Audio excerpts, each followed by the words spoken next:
You're with Julian on the Browno and a review of Anora, another one of the Oscar contenders on this Oscar heavy show, from Sean Baker, who directs and writes films with his wife, I believe.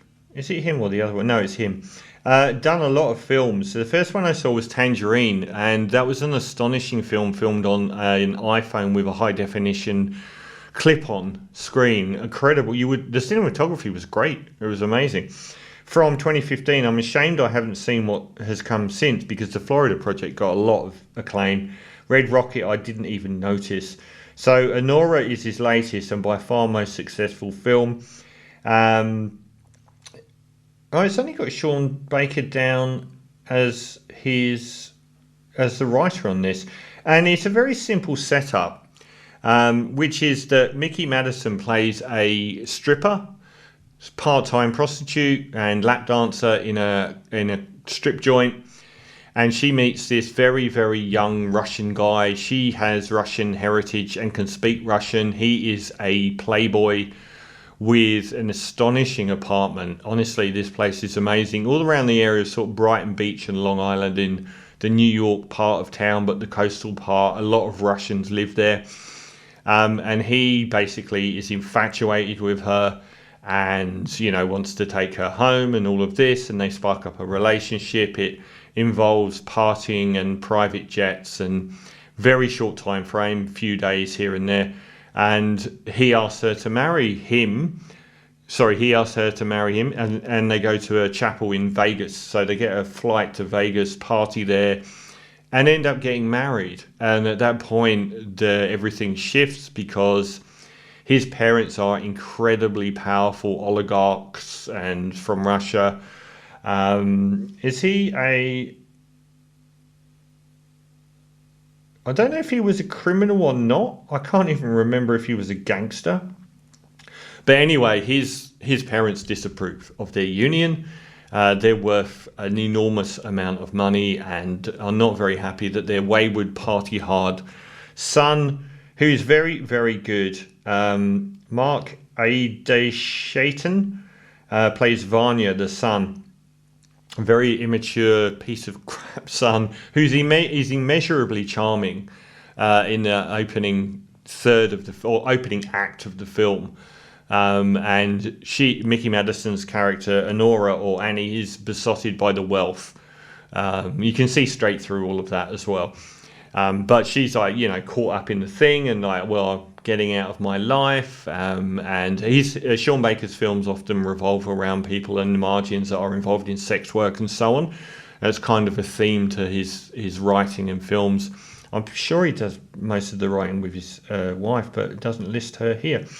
And the parents are arriving on a private jet to annul this marriage and to kibosh the whole thing.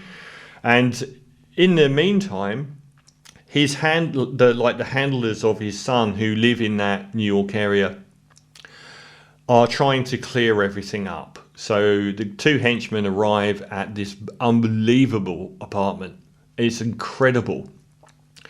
And they basically try to hold the young couple captive, who spend their days partying and taking drugs and going to very expensive nightclubs. And basically, they tried to hold them there. The young guy, the Ivan character, or Vanya, he runs off and leaves her there. Up until that point, you believe that he's probably quite genuine, but the fact that he leaves her behind is when you kind of twig that this is a fantasy. This is Wizard of Oz stuff. It's not real for anyone. He just leaves her behind with the henchmen. Now, going into this film, I was misrepresented, I feel, by reading the story and what happens. I thought maybe it was just an indie drama, or maybe it was a rom-com. This is a screwball comedy, and maybe the best screwball comedy that's been made this century. What happens then is there are two long-form films in this 2.5-hour film. It's not the kind of film that normally lasts that long.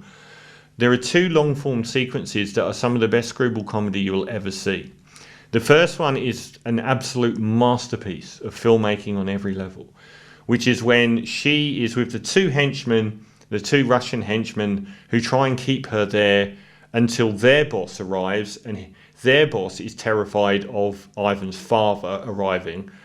The scenes between the Anora character and the two henchmen are the pinnacle of screwball comedy. It is absolutely, like I said in the Oscars roundup, you have genuine sympathy for those guys. She's like a complete nightmare. Even though they're kind of kidnapping her a bit, which they really are, they're trying their hardest not to sort of hurt her. They're like, no, you can't go, but also we'll force you to stay, but not too much. And they're very sort of wary about this whole thing. She's screaming the house down and just effing and blinding in their faces and brutally attacking them every chance she gets. She's tied up a couple of times just because they can't control her at all. And then once their boss arrives, they go on this night-long journey in a car, and that long-form sequence is another classic sequence. And that is probably 80% of the runtime of this 2.5-hour film. And their journey through the night trying to catch up with Ivan. So they've already offered her some money and basically said, this marriage is going to be cancelled one way or the other. You're a stripper that married him in a Las Vegas chapel. You're a gold digger, and we'll give you $10,000 and whatever. And she's, by this point, understandably annoyed that he has just abandoned her with a couple of henchmen. So they spend the whole night looking for him until they catch up with him. And the final third of the film, which isn't a third long, it's quite a short, compared to those two sequences, is fairly short, is the parents arriving and then sort of trying to annul the marriage. And it gets more emotional in that final bit, where she's kind of coming to terms with the fact that he's a piece of crap and he just doesn't care, and that she's going to go back to her old life, which is, sorry, a spoiler alert, but honestly, it was an amazing film. If you don't have a very strong stomach for hardcore nudity, sex, drug taking, and very, very extreme swearing, do not go near this film. That's all there is throughout the whole film. Mickey Madison is a force of nature. She's got a little white face. If you've seen Once Upon a Time in Hollywood, you'll know what I'm talking about, and that's the only film I've seen her in up until now. But she's up for Best Actress, and I want Demi Moore to win because I feel like her performance, I feel like she's earned it, and I feel like her performance has more depth. This is mainly a screwball comedy. It doesn't ask for that depth, but she is a powerhouse. But so the rest of the cast are magnificent. The two henchmen and their boss are incredibly funny. Like, all of the time spent through that very, very long middle part of the movie is hilarious and laugh out loud funny. It's not where I expected the movie to go. It's enjoyable in that opening sort of we're two lovers getting together and partying is very, like, it was very hedonistic filmmaking, which I adored. You don't normally see that kind of hedonism without repercussions so much portrayed in films. I loved it. It would have probably triggered quite a lot of people with the amount of sex and swearing and nudity and everything else and drug taking going on. But the comedy is immaculate. It's hilarious. And I did not expect that at all. So I won't mind any awards this picks up. Sean Baker's risen up the ladder. And Mickey Madison made a superstar out of herself. It's an electric powerhouse performance.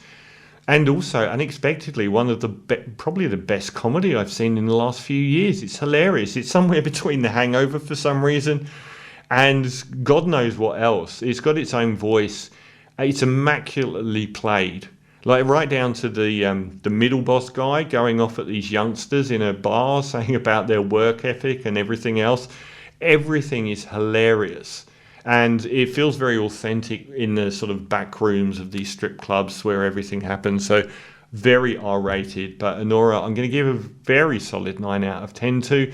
Perhaps there's some waywardness in the repetition and also in the final sort of scenes and the meaning and everything else. But really, it's an amazing film and it was hugely entertaining, even at 2.5 hours.